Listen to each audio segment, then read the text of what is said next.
अगर आप अपना टाइम बेच के पैसे कमाते हो तो आप ज्वालामुखी के मुंह पे बैठे हो। मैं सच कहना चाहता हूं सर, इस स्लाइड को पहचान लो, अपनी जिंदगी में उतार लो।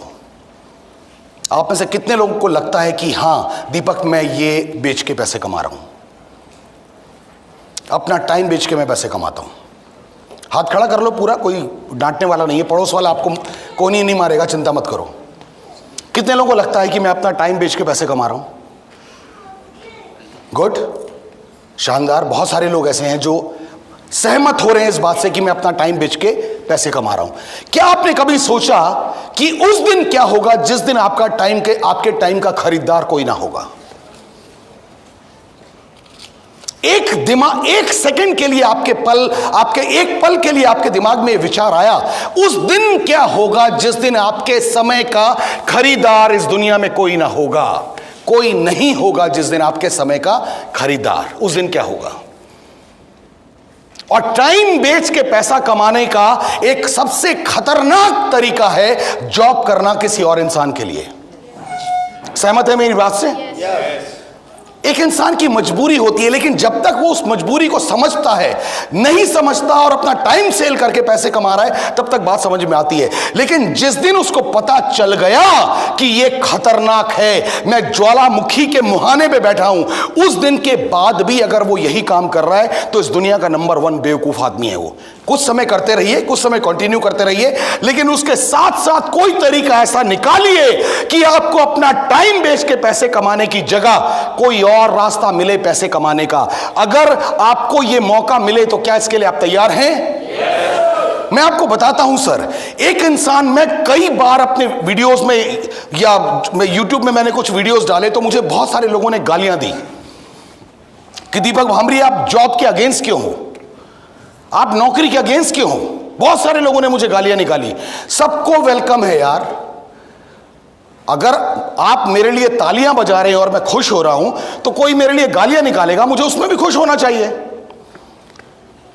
मैं बताना चाहता हूं आपको सर, अगर आप जॉब में हैं, एक इंसान जॉब स्टार्ट करता है, अगले साल उसको थोड़ी सी सैलरी उसकी और बढ़ जाती है, उसके अगले साल उसकी सैलरी थोड़ी और बढ़ जाती है, उसके अगले साल और बढ़ जाती है। वो 2 साल, 5 साल, 8 साल, 10 साल, 11 साल, 12 साल, 15 साल, लगातार पता नहीं कितने साल वो इंसान जॉब में होता है।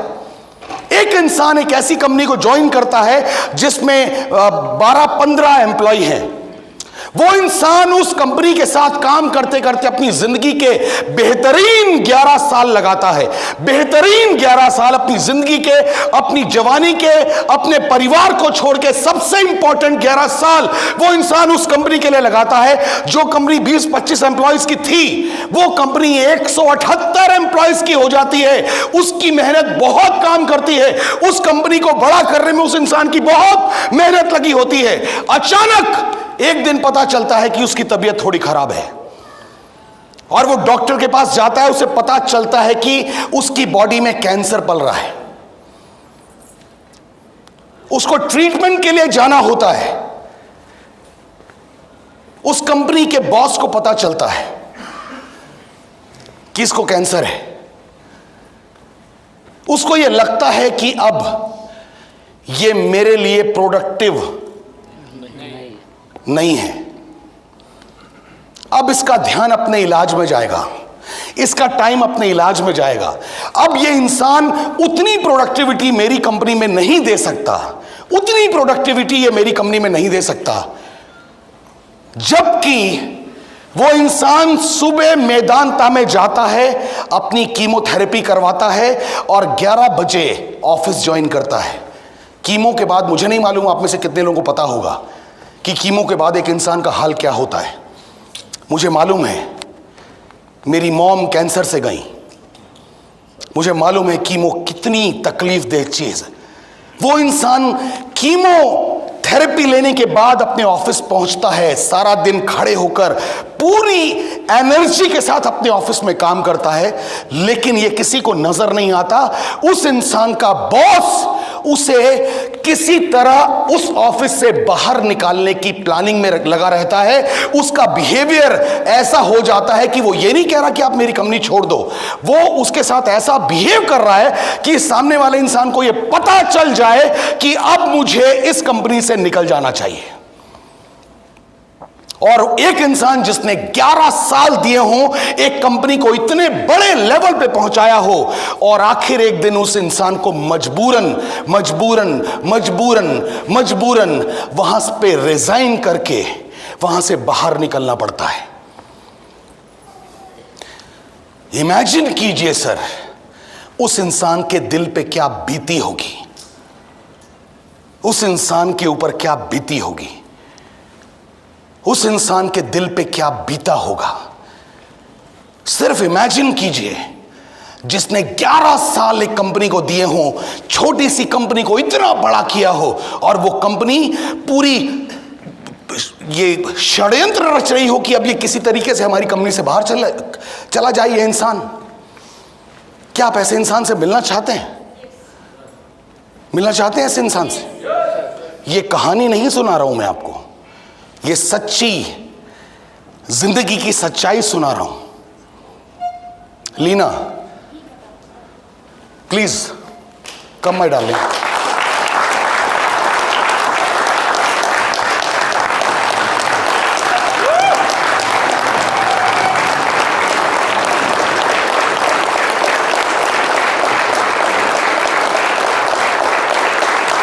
God bless you.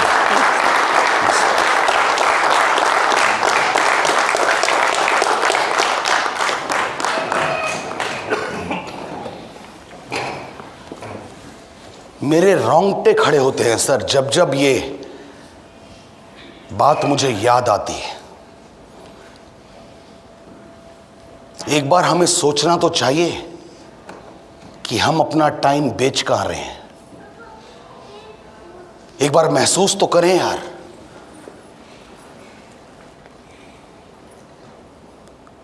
एक इंसान को यह नहीं पता चलता कि 11 सालों के बाद अब मेरा फ्यूचर क्या होगा। वो तो इनके हस्बैंड बहुत स्ट्रांग हैं, बहुत दमदार, बहुत शानदार इंसान। मुझे नहीं लगता ऐसे इंसान इस दुनिया में होते होंगे। मैं कहता हूं एक बार जोरदार तालियां होनी चाहिए लीना हेनरी और मिस्टर हेनरी के लिए। जोरदार तालियां होनी चाहिए इस बेहतरीन कपल के लिए।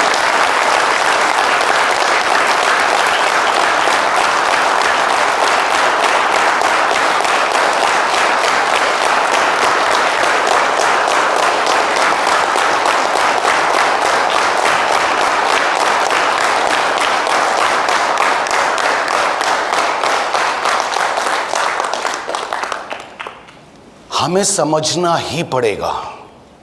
आई एम सॉरी लीना, आपकी परमिशन के बिना मैंने ये बात बोली। I am very sorry. अगर हम अपना टाइम बेच के पैसे कमा रहे हैं तो हम इस दुनिया के सबसे खतरनाक ज्वालामुखी के ऊपर बैठे। सहमत हैं आप लोग मेरी बात से? सहमत हैं?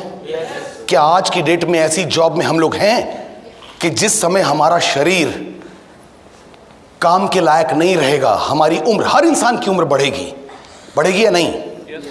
एक समय ऐसा आएगा जब फिजिकली आप उतने स्ट्रांग नहीं होंगे कि आप बहुत मेहनत कर सकें, बहुत काम कर सकें। उस समय आपका टाइम खरीदने कौन आएगा? मुझे बताना प्लीज। आएगा कोई? याद करो यार, कोई एक रिश्तेदार आए, कोई कोई कोई किसी के साथ बहुत अच्छे रिलेशन है आपके, वो आएगा। तेरे बुढ़ापे में मैं तेरा साथ दूंगा। हमारे बुढ़ापे में हमारा साथ देने वाला कौन होता है?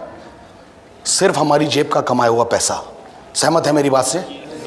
मेरी बात से सहमत है? सहमत है? लेकिन अगर आप अपना टाइम बेच के पैसे कमा रहे हैं, संभलने की जरूरत है, संभलने की जरूरत है। अगली स्लाइड क्या कहती है? आप में से कुछ लोग ऐसे हैं जो अपना स्किल बेच के पैसे कमाते हो,